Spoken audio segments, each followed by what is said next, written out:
guys, it's Emma here. So today I'm going to be doing a video about my dyslexia.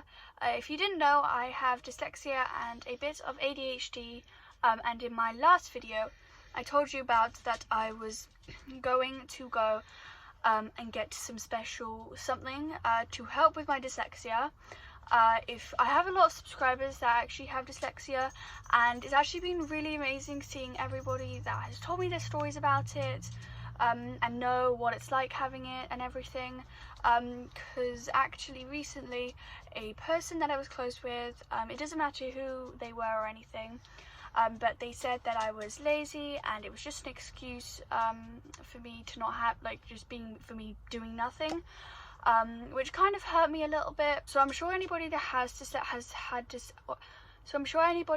had dyslexia has had comments in school or at work or anything like that about their dyslexia. So hopefully the more these people learn about dyslexia, will say less of these things to people, because it does bring people like me down. It is something that does pull them back from certain things and makes certain things harder for them. So some dyslexics, they can be different.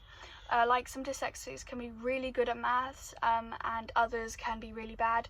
Like I am really bad at maths, so it takes a little bit longer for me to learn a certain subject. Like when I used to be in school, I used to just move off a subject really quickly when I hadn't fully learned it, and also the classroom was always really noisy, and I really struggle with learning with a bunch of noises around me. So it's actually, homeschooling definitely helped a lot with that, because I could just sit down and focus without having to worry about, oh, we're moving on from this subject in a few weeks, or oh, it's so loud or anything. So I also do really struggle with my handwriting. Anybody that is my Patreon and has had handwritten letters from me will know that I have really bad handwriting. So particularly with me, I really struggle with certain reading. So especially on paper, when I'm reading small words, they all kind of move around for me, and I really struggle just to focus on one line, and I instantly forget after I read something, to be honest. I also really struggle with hearing the phonic sounds. So reading for me, I can still read and everything, but reading a book with small print is quite challenging and uncomfortable for me.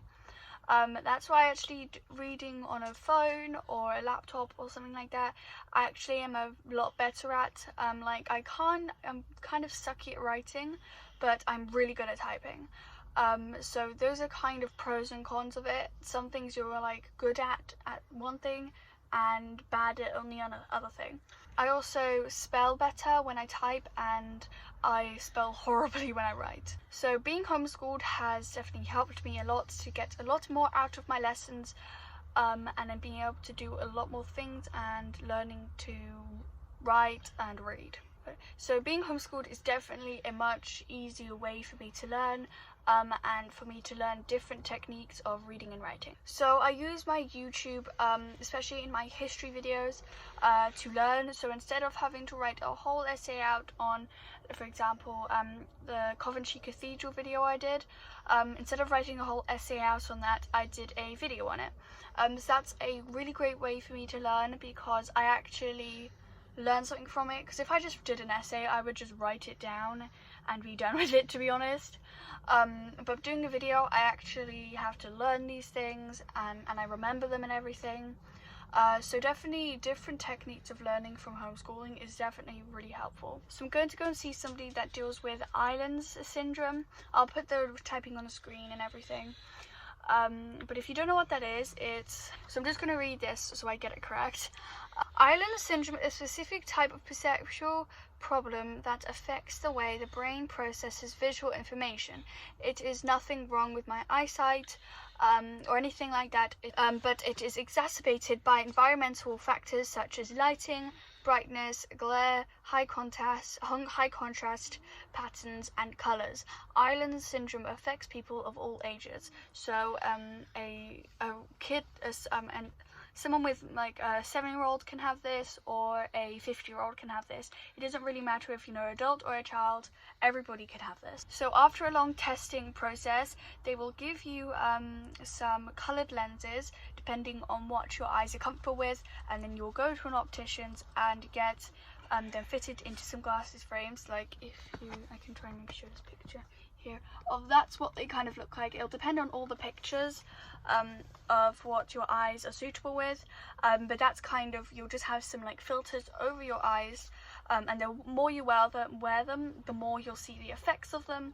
And what they do. I'm actually really clumsy, so I'm actually really hoping that these glasses will help with that, so I don't fall in the water or anything, because that'd be kind of bad. So I'll let you know how the appointment goes and how I get on with them. I'm actually really excited for them because I really think they are going to help me with my dyslexia. So I just want to say a big thank you to everybody that has been so kind about my dyslexia and really helped me with it.